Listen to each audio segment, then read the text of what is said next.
guess it's that every day I have a song stuck in my head. Because today I'm walking, and I don't know why, I didn't hear the song, total silence, on the way to work today. But yet I'm walking around going, Billie Jean is not my love. All day. Michael Jackson? It's because I can't sing it. Billie Jean by Michael Jackson? You'd know it if you heard it, but it's like, why? Why is that in my head? I dreamt about Michael Jackson. No, I don't know. It's the oddest things. But I don't know. I wish I could put my mind to better use, huh? Remember things that are more interesting. Hey, welcome to the Closing Beat, everybody. Happy Thursday. It's Thursday already, man. You believe that? It is Thursday. Welcome to our show. We're financial advisors here at Jazz Wealth, and I'm starting a peaceful protest. I'm wearing all my shirts that are all stained up, like this is like paint or something from when we were building out all of this stuff behind us. Until I get shirts, man, I'm gonna wear my old raggedy shirts, man. So somebody need to make with some shirts. And I think we're working on it, right? I mean, they're ordered. Yeah. They ordered the shirts? I mean, we're there. We're at it. Good, because I only have like 3 of these. So that's a good thing. Anyways, all kidding aside, we are financial advisors. We just like to keep things light, man. So you notice the balance, if you've been watching for a while, pretty lighthearted, keep things pretty simple and smooth and stuff, but chock full of different things that maybe you've never learned before or different data points and things. So we try to make up for the immaturity by showing you some smarts, right? I'm going to do the same thing today. Maybe some stuff you've never seen. Off to the right-hand side of your screen, you've got the S&P and the Dow, the NASDAQ, the Russell. The world is going on, right? The chop continues. I had just said yesterday volatility was starting to drop off. My bad. I'll admit when I'm wrong. I'll take a step back. Look over here at the markets today. You're getting that chop, right? And it's still small range days, so volatility may pick up, but ultimately we're stuck at that 50% mark. And now you can see it. If you've never really understood that, you have a low, right? You have a high from the most recent rally. And where are we? We've pulled back right about halfway. That's exactly what that is. So right now you have an equal number of people that are both bearish and bullish, although it would seem that most of you are bearish, quite bearish at the moment. And I'll explain in a second.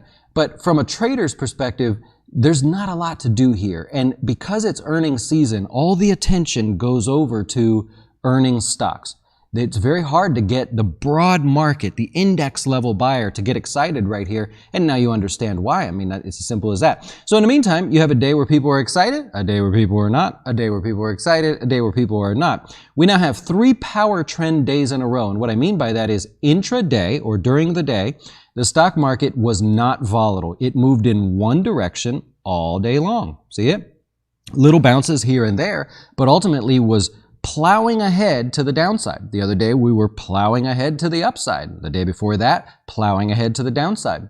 And so what that means typically is, of course, there's a lot of indecision right now, but it means there's going to be resolution. We do not do that very often. That is not a sign of a healthy market that likes the price that we're currently staying in there. So that's pretty cool. The only difference from today was that the volume, notice down here, was a little bit lighter, and that's because tomorrow the stock market is closed. It is a stock market holiday for Good Friday. Banks are closed and whatnot as well. And we come back Monday and your taxes are due. So hopefully you're working on that. But that was the only difference. So power trend to the downside today, but unlike Tuesday, a lighter volume is what we saw today. Now, big tech was your big contributors today. So if we go back over to the charts, you're going to notice the same things that dragged us down 2 days ago were the same things that dragged us down today. Microsoft, Apple, don't mean to sound like a broken record here, but that's just the way the market's behaving right now. You got Alphabet and Amazon, which was in the news today. You also had Tesla, definitely in the news today. But that with Facebook and a few others, well, that's what weighed on the market the most. You know that Microsoft, Apple, Google, Amazon, Tesla, throw Home Depot in there, Facebook and Nvidia, those stocks, they make up the bulk of the market, right? That they can choose which way the market goes, and that's what you had today. So that's what's going on there. Now, outside of this sort of mess, the bank stocks, Look at what happened today. A lot of weakness in the bank stocks, but you go, wait a minute, the banks had earnings, and a lot of this was not too bad. The banks that reported today, outside of Wells Fargo, really did well. And it's true. Any stock that reported earnings today that was in the bank category was higher. If you were not in the bank category and did not report earnings today, you moved lower. And I don't know why that is, but that's just the pace of today. Bank of America lower. If you're looking into financials, PayPal a little bit lower. And other than that, PNC Bank lower as well. And so that was sort of the theme there. That's how you know what I was just talking about a minute ago. Where the market's at that 50% level, that's how you know that people are just going and focusing on earnings. Where was all the action? Earnings. Earnings good, stock go higher, right? Or everything was good, stock goes higher. Market's going lower. Everything else, money coming out of that area, going to pay attention to the things that currently determine the attention there. All right. Here's what's cool. The Aai Sentiment Survey came out. And boy, are you guys bearish. Let's take a look on the screen here. This is a weekly survey that they do. It is the most popular survey for investor sentiment. And so look at the chart there. Bottom right-hand corner, 15% of you are bullish. The rest of you are bearish there. That's a record. I'll give you a hint. That is the worst that we've seen since, if you're a drum corps fan, since Crossman in I won't say the year, sorry, since the Crossman had one of the best drum features of all time when they played Rainforest, if you're a drum corps fan there, my absolute favorite. And it was also when Boyz II Men had their hit song, End of the Road, classic, right? It was the worst since the Redskins actually won and was in the Super Bowl, when you could actually call them the Redskins. Cody, see if that helps you pick the year. And more seriously, it was a time when inflation was basically the same amount that it is today, almost by the day. So have you guessed a day, Cody?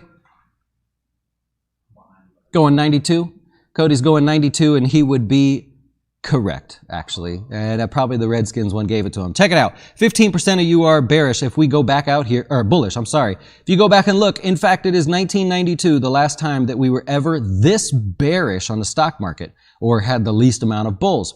If you look at stock allocations here, they say most people, and this is trending lower, according to the survey, only 68% of you have that portion of your account in stock. In other words, you've got about 68% stock, 30% in bonds. If you look at bonds, your bond position starting to increase. Most people are moving towards bonds there, 14%. So that's probably because of the latest yields there. And that is impressive if you ask me. Because 15% bullish, that's it? Okay, got a little bit of an issue there, in my opinion. Hey, the Dow actually was positive for a while here today. It held up nicely because you had Nike. So Nike finished up 4% on the day, and Caterpillar, kind of a sneaky little rally today. Caterpillar trying to hit new recent highs there. And interestingly, year to date, the Dow is the best performer. It is down only 5%. Compared to the other indices there. And over the last 1 year, it's one of the only indices that still has gains, about 2% over the last year. Not too bad there. What do we have? Oh, let's look through the rest of things here. So Russell down 1%, continuing the weakness. It tried at a bounce, got nothing done. Bonds crushed again today. Really, really extended here. This is getting to be almost to the most extended it's ever been. There's a few sort of flash crashes in there that make it not count. Not flash crashes, but a few extended sell-offs that make it not count. Oil up 2% again. We are moving in the wrong direction with oil. The key there is we are at the top of a really sharp downtrend. We'll see what happens with that. And you got gold taking a break after having an amazing 5 days in a row, really, with straight gains in gold. So that's pretty cool. Let's take a look at something here. Is this the end of defensive stocks? Yesterday was actually really unique for the defensive stocks, and I mean consumer staple stocks, because a lot of them started taking the day off. What does that mean? Let me see what I can show you here. There you go. We looked at performance of all the varying factors of some varying factors of the market to see what was the best performance. Now, normally defensive stocks, when you think of a defensive or consumer staples, you think about dividend yield. Dividend yield type stocks yesterday had a really rough day. You tend to also think of growth, right, as being not a defensive stock, right? Value, that's where it's at, right? So value stocks did pretty poorly. You also tend to think of defensive stocks as being larger, more stable companies. Companies based on size actually performed quite poorly yesterday. You also tend to think that companies that are defensive have consistent profits. They're not growing profits. They're not losing profits. You know, if they sell chicken, they're just selling a lot of chicken always. Well, that would be over here. All the defensive stocks as a whole started to see a little bit of weakness. That was only one day, right? People yesterday wanted to go after more volatile growth stocks that are that sometimes have earnings, sometimes lose money, sometimes make money, sometimes lose money. That would be earnings volatility. See a lot of action in there. That's where everybody wanted to go. Today was the exact opposite. So I wanted to point this out because it gives you an idea of this week. We're seeing that. Look, imagine that chart just doing this every day. That's exactly what we're seeing. And so today, if we were to make that chart again, all this would be down, all this would be up. How do you track that? How do you play along with that? You don't. You sit on your hands, you sit back, you wait, right? It will solve itself. All right. That was that one there. And one other thing I want to point out, you guys are, a lot of you like to look at the sectors as far as investments, right? If you're a long-term investor. Well, some sectors are really expensive, and you might have been able to guess utilities, consumer staples. What we did is we looked back and we said, where's their current value, using a PE as our focus, where's their current value relative to their 10-year range? So in other words, utilities at the moment, utilities are at the 99th percentile in terms of how expensive they've been over a 10-year range. So you got consumer staples and utilities there, and they would be considered the most expensive sectors at the moment, right? Trading in the 99th percentile.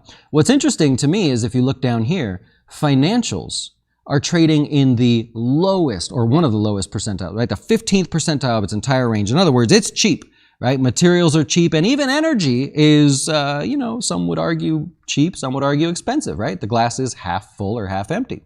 And I find financials interesting because, hey, interest rates have gone up. Isn't that supposed to be good for banks, right? Net interest income, which is reported, has been reported on every bank earnings release there. Net interest income is the difference between what they actually send out in terms of, loans, money that they make off of the loans and stuff, and what actually comes in. I think I just said that wrong, so I was thinking about that for a second. Money they borrow costs them something. Money they loan earns them something. What's the spread between the two? That's net interest income. Well, that's supposed to be helping banks. It hasn't happened yet. Banks haven't fallen for this higher interest rate environment at the moment. Very interesting, but financials are the cheapest area, and I thought I'd point that out to you. All right, that's that one. What else I got for you here today? Let's go over to new highs and new lows. 33, what is that? That whole screen's a little jacked up. 33 new highs, and today, if you're looking, it's mostly defensive and energy names. I've got General Mills is what I see on the charts there. New highs. They sell cereal and dog food, right? What's so exciting about cereal and dog food? Well, nothing, but it's a larger company, stable profits, got a little bit of a dividend in there, and they're consistent with their profits, just like we talk about. That's where everybody's excited. Who else? Hershey hit new highs. Now, this one's a little extended, but it did hit new highs. I wanted to point that out. You got Coca-Cola hit new highs kind of aggressively and is now getting extended. What is it? It's a big company, pays a dividend. Their profits are very consistent. It's not very volatile. And that's where people want to look. So it's that same thing. I try to just point that out over and over again until you get mad at me. Dollar General also hit new highs, and for that matter, Dollar Tree hit new highs as well. Now, if you own them, any of these, maybe a little profit taking. If you're trading or looking around there, maybe not. If you're looking at new lows today, you've got the banks, or financials, I should say, and tech, which you already know about. State Street, monster sell-off there on earnings. Lam Research and a couple others in the semiconductor space getting more extended. Lam Research is the one I pointed out. AMAT as another one there, breaking a new lows. You got JP Morgan in the bank space making new lows, nice and extended there. What's the deal? Banks haven't participated so much. I just find that very interesting with rates moving as high as they have. Remember, here's a picture. That's the picture of the bond market. The lower the price, the higher the interest rate. These prices currently make buying a house, what are we getting at, 5.25 now? That's impressive, right? I don't know what's going to happen there. All right, so we got stocks in the news. Is that right? We got stocks in the news. Costco, what a beast. So Costco increases their dividend to 90 cents, going from 79 to 90 cents, about 15% higher. And boy, they are on a tear. Great stock performance, great dividend, of course, historically known for that. You got Dow Chemicals, or just Dow these days. They just want to be called Dow. Doing a $3 billion stock buyback program. They were at 770-something million. They're going up to $3 billion. Stock's cheap. It's cheaper to actually buy back stock than to invest in capital expenditures, CapEx, or grow your business by buying machinery or expanding, buying other companies even. It's just cheaper to buy your stock back right now, and they're doing that. Maybe a bit of a hedge in case the Democrats win back all of Congress again. You got Starbucks. Starbucks says, tell you what, if the non-union workers out there, we're going to increase the benefits for you guys. Kind of a little bit of pressure to do that, but they're doing it. Twitter was all over the place here today. Elon Musk saying, I'll tell you what, I'll buy the company for $54.20. Incidentally, makes him about $1.5 billion on the shares that he bought, should that happen.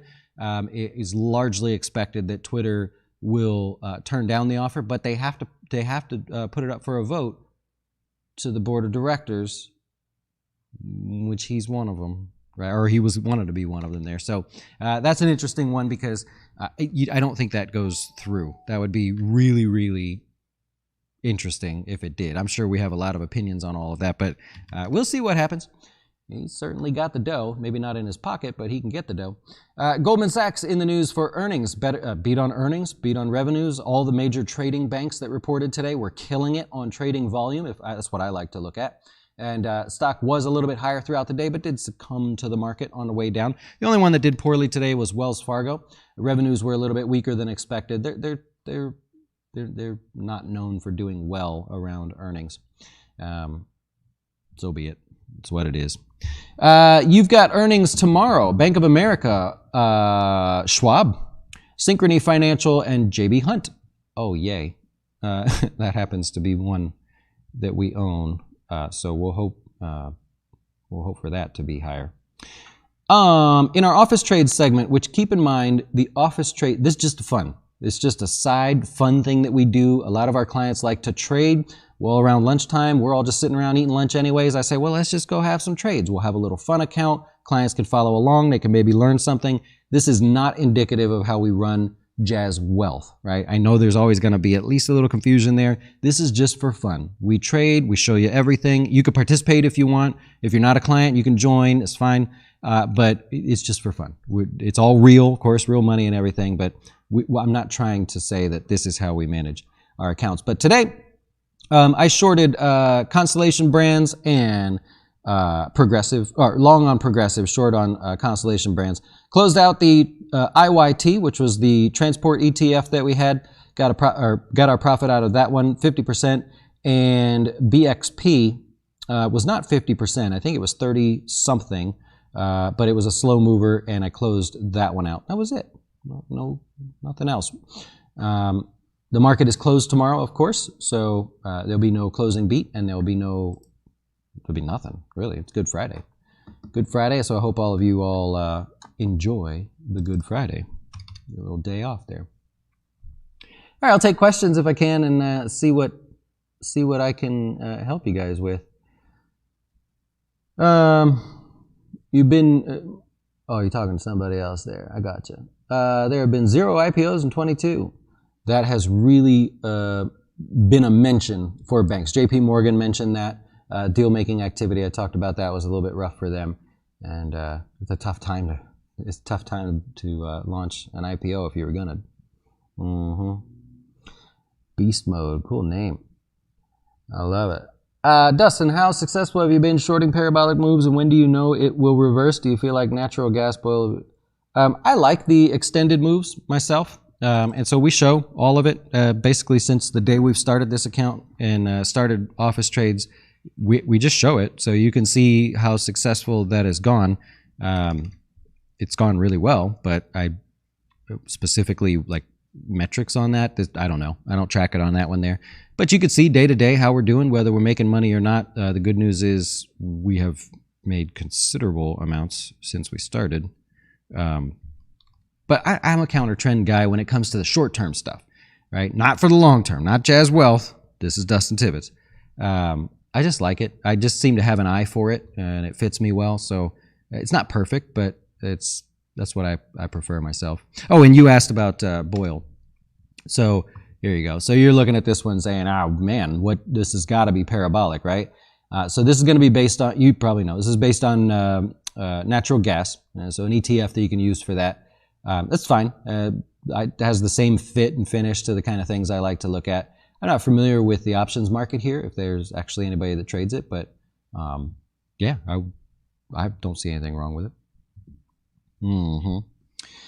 Let me go back up here. Harry is all about it, man. He's like, they got to put it up for a vote. Yep. They do, I believe, legally. They still have to do that, but I don't think that there's going to be any progress made there. Yep. You live in progressive Portland, Oregon. I understand high taxes, regulation. Nothing is a better investment than starting a business. Well, I'm sorry, Kirk. That's a hard one for me to relate to because I see Instagram videos of people either that love it or complaining about it over there. I just don't know. I'm not from there. Florida's like the Wild West compared to some of those progressive states like that. But I would never tell somebody not to start a business. Yes. If you have it in your bones, if you have it even a thought in your head, you think you should start a business, go out there, man, do it. It's the worst that can happen. You know what I mean? You get one shot at life. Do what you want to do. So I would agree with you there. Thoughts on the EU keeping rates unchanged? They didn't adjust last time. That's right. Yeah, I don't know where they stand. I haven't followed them. I spent a lot of effort in what I shared with you guys yesterday with the Fed. So I actually don't know what their latest comments are, and I don't have. Where are we at here? They say no material chance of April. Well, this is old. Yeah, no material chance of an April rate hike. 40% chance they go up 10 basis points in June. Yeah. Best of luck. You got to raise rates, man. It just doesn't matter. I mean, unless you're in Russia, but you gotta raise rates. Florida's the Wild West. Yeah, I didn't say I didn't like it. I just said compared to what we see in Florida that the rest of the country is doing, it seems like we're the Wild West. But it's going well. I have no complaints. Attention seeker Musk, maybe. Yeah, but he gets it. He's an interesting guy to follow. Meme coins and billionaires also, one cheering for him should be in the other. Well, he did the same with taking Tesla private too. That was a fun one. But yeah. I don't follow him enough. Obviously, that was a dominant headline today. Are you going a little bearish on the SPY there? There you go. Need a little more downside? Okay. Yeah, you want it to break that 50% area. So Brent Investing's going for more downside. Yeah. Anything positive to say about gold and silver? Yeah, actually, gold has had a great run. I wouldn't say that you would want to be someone that jumps in after this recent run. That's just my mindset. I would say, no, I'd rather buy on the way down, believing that this is telling you something about the midterm sort of performance of gold. But yeah, it's done well. I would have really nothing bad to say there, except for if someone just jumped in, you feel kind of a little bit bad about that. Yeah. Andrew Jackson, well, I like that name. Love the show. What's the techniques you can use to help you sit on your hands? Hobbies, get a go-kart, take up drinking. I don't know. It's easy to sit on your hands, I think, when the market's scattered because you kind of can only find a few things here and there. That's where we're at right now. In my opinion, there's only a few things to do, and that makes it easy. Other than that, is discipline. Some people can't sit on their hands, and they're best suited for day trading futures, and maybe that works, maybe it doesn't. They're more suited for having a ton of small positions. You notice that in our office trades, that's kind of my thing. I'd rather have a ton of small positions and always be doing something. That's the same in our Jazz Wealth portfolios. If you don't know, we have our own funds here that we manage, and I would rather have lots of little positions than be betting on something large, Plus, I'd rather not have people mad at me if you make one bet like Kathy Woods and it doesn't go well for a while, and maybe it will in the future, but I'd rather not have that problem. Kareem is not a big fan. Harry, you see him picking on your boy? Oh, man. Is overall extreme market bearishness a bullish indicator? Historically, it has been, though it does not correlate as quickly as you would think. The last time we covered this, we had fallen to, it was the most recent new low, I believe. It was 24% of people only 24% were bullish. And we have yet to really have a bounce. You could argue that last bounce in the market was maybe part of it, but we don't know how that's going to play out yet. So I think for the moment, people got it right. Yeah. Putting cash in DraftKings. Okay. There you go. Yeah. I got you. No problem. Hey, I'm going to get ready for our Wine and Wealth tonight, class that we do for clients and also research members. Hopefully Cody hears me over there that that is available for research members tonight. We're going to talk about the real opportunities in your taxable account, not just the wash sale garbage, but how does that all play out? What does it mean? I'm going to go over to the real set today. We'll be drawing on the walls, hopefully, to show you different advantages with having a taxable account, when options are included, when ETFs are included, little tricks to get around wash sales, or to make sure you can keep your wash sales on things that you maybe sold for a loss. And I'm covering this because the markets have pulled back. Maybe a lot of people are thinking, cool, I'll lock in some losses early in the year and move on from there. Just want to make sure you're able to keep that. And then we'll cover some of the pet peeves that I have about things that I see posted online that are not accurate at all. So careful what you watch. I don't always say the right thing, but at least I try to catch it and say, my bad. You see some oddly false stuff out there. But we'll cover that. That'll be tonight at 8 o'clock. Grab a drink. Come hang out with me. That's what we do on Thursday nights here. I will be drinking a very nice bottle of wine that a client hand-delivered to me. Mr. Tim, he knows. He's out there. He'll be there tonight. And so I'm anxious to get that sucker open and give it a try. We'll see you guys later. I appreciate you hanging out. Remember, no show tomorrow because it's Good Friday. So enjoy your Good Friday. Have a great, happy Easter weekend. And don't eat too much candy. You know what I mean? You eat what you want, man.